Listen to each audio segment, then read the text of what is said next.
Almost 2 years ago, I did a video called Hip Hop's Wasted Potential. I included DJ Screw, Capital Steez, Speaker Knockers, King Von, and Juice WRLD, I think. Real legends. Now, with that video, I wanted to add more artists because I remember sitting back editing that video like, damn, I should have put him on here. I wanted him on here. But I just didn't want the video to drag out too long. This video though, I'm not worried for if it goes on for a little too long or if it doesn't. I'm just making what I want to make. Y'all know I kind of hate asking for likes and subs, but my birthday is closing in, you feel me? And I'd kind of like to be at 50K before my birthday. That would be like, I don't know, pretty cool. But do not subscribe to me unless you actually enjoy the video. Anyway, let's get into who I feel like is just massive wasted potential in hip hop. Right. Yo, and I'm saying, I'm gonna ask you a question. I'm saying it ain't really hot or nothing like that, but yo, so like when niggas be saying woo, they talking about y'all niggas. They talk about the whole flow. Let me tell you something. Let me tell you something. I'm on our too. All that woo shit. Listen, I'm on our too. You heard, like On our fucking from the too, bro. floors. You feel me? Woo niggas fuck with us. You know the vibes, bro. But on our too. Listen. Some people say that New York drill kind of blew up in 2019. I don't really agree with that because I've been into quote-unquote drill music for as long as I have, and it's tough to really pinpoint where the popularity truly arose because I was listening to Chicago drill, UK drill, and New York drill pretty early on. But I guess it would be unfair to say that the legend Pop Smoke didn't have a massive play in the resurgence of drill, specifically New York drill. Now, Pop Smoke, real name Bashar Jackson, was born and raised in Brooklyn, New York, being half Panamanian and half Jamaican. Shout out my Caribbean folks like me. I would get into his childhood and things of that nature, but we've got a little bit to cover, so bear with me. So the earliest thing I could find that kind of started out how he would become more of a street guy was that as far back as middle school, he got expelled for bringing a loaded gun that he hid in his backpack. And that wouldn't reform him in any way. It actually sent him down a pretty rough road as far as his teenage years would go. Getting a little older, that gun thing that happened in middle school actually got brought back up and he was charged for it. I don't know how that works, by the way, like, I don't know, that just doesn't make sense. Anyway, this landed him house arrest and 2 years of probation. Now apparently he said it was good for him because it allowed him to actually focus on school, and it was quite literally the only reason he graduated. The way he got into music though was that he was hanging out with his friends in a studio, and apparently the guy who had bought the studio time had fallen asleep. Pop said, you know what, I'm gonna make something. That night he recorded his first ever song titled Money, Power, Respect, which I can't play because fuck YouTube's stupid copyright system, but if you do want to hear the song, it's up on YouTube still to this day. Literally the day after he recorded that song, somehow word spread, you know, it's Brooklyn, and people were already showing him love, telling him the song was hard and he needed to keep going. Keep in mind, he was like 17 or 18 years old. Now remember how I brought up that UK drill was one of the things I was listening to? Well, the guy who made the Money, Power, Respect beat was actually a producer from the UK named Mello. 808 Mello. Pop Smoke spun back on Mello's YouTube account and downloaded beats from his channel and recorded some more songs over Mello's beats. Well, one of those songs was Welcome to the Party, which I really wish I could play because I mean, if you've ever heard that song, you know the energy behind it is just incomparable, really. Like, it's just an amazing song and it went very viral. And when I say viral, it was quick too. Like, this was just under what, a day or 2 days after it came out. The music video had over 100,000 views, so you guys kind of already know where it goes from there. You know, he signs to Victor Victor in 2019 and he drops his first mixtape, Meet the Woo, and this also went very crazy. Everyone in New York at this point knew who Pop Smoke was, and he was putting on for drill, doing shows and guest starring on the Astro World Tour. Now I am skipping over quite a bit, but summed up, he went over to the UK to perform some of his songs after Skepta did a remix to Welcome to the Party, and the reception was basically amazing because Pop Smoke had that UK drill sound attached to his music, which it definitely helped that he was rapping on UK drill type beats, but you get the point. A year later in 2020, he dropped Meet the Woo 2, which ended up debuting at number 7. And bro, this is all just within 2 years of him making music. Pretty much everyone in Brooklyn, everyone in New York, really at this point internationally, Pop Smoke was a massive success. And the fact that this is just all within 2 years of him making music is just Crazy. Unfortunately, with the topic of this video, you know this doesn't end well. So while all of this success is going on, Pop Smoke, Mike D, and a few others decide to go to Los Angeles, get a B&B, and just have a vacation and celebrate, you know, basically having fun.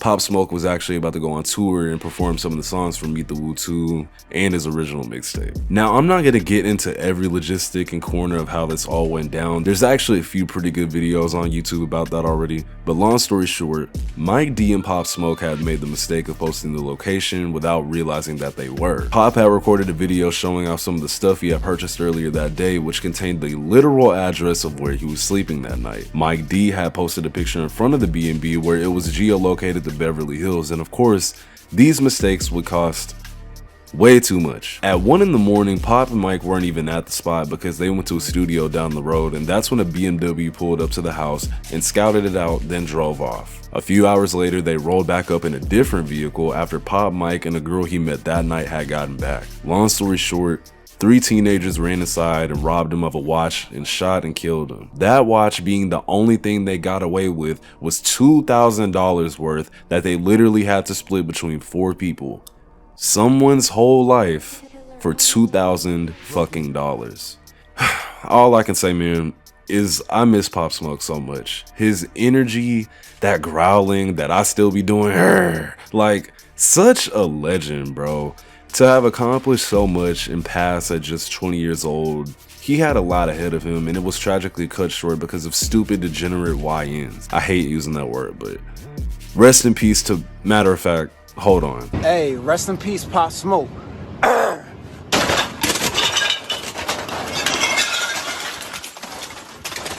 But in all seriousness, I just think his death sucks so much. Like, past the fact that he left behind friends and family, he was massive for New York. While New York drill had a resurgence in recent years, no one has come close to his mainstream appeal and status 5 years later after he passed. I know I already said it, but I miss bro. With a story you will only see here at this hour. A teenager wanted for a murder and a violent robbery back in front of a juvenile court judge today after months on the run. I'm Doug Dunbar. And I'm Kaylee O'Kelly. Tamor McIntyre from Arlington also goes by TK47 in his rap songs and videos. And as Jason Allen has learned, McIntyre's music is helping him build social media support even from behind bars. Well, tonight, that teenager is in a more serious setting than he has been in before. In his first court appearance since he was captured by U.S. Marshals last month. So I think this is the first person I've had in this series that isn't actually dead, but he's in prison, and we are all fully aware that by the time he gets out, we'll all be like way over it. We're probably over it now. So if you're watching this video, let's be serious. You know who TK is, like, I'm almost certain. So the whole come up story is just very, very unnecessary. But a quick summary is that when he was a young kid, Tamor grew up amongst very bad gang violence. And I mean, I really don't want to get into the whole product of your environment argument, because that could be a video in and of itself. But without a proper role model, he was thrown in a world that he, thrived in. Unfortunately, it just wasn't the best. Like, during his childhood, his mother was actually affiliated with a gang known as the Baby Insane Crips, who hail from Eastside Long Beach, where TK is originally from. But eventually, he moved to Arlington, Texas. Of course, this made things a bit worse actually. He ended up getting into the streets as he got older, and this is how the Daytona Boys was created, with TK, Pimpies, and Santana Sage. They basically just collaborated on numerous songs, but they obviously disbanded pretty unofficially because of all the legal issues, with all of them serving at least 30-year plus sentences for murder. Now, I did read that they would all be eligible for parole after serving at least half of their sentences, and I mean, that's cool I guess, but honestly, I'm good, respectfully. I mean, like I said earlier, I hate the term YNs, but these guys are actual YNs. These are literally the kinds of guys you would worry about robbing you or killing you seemingly for no reason, including TK. Now, while TK was getting connected in the Texas underground scene,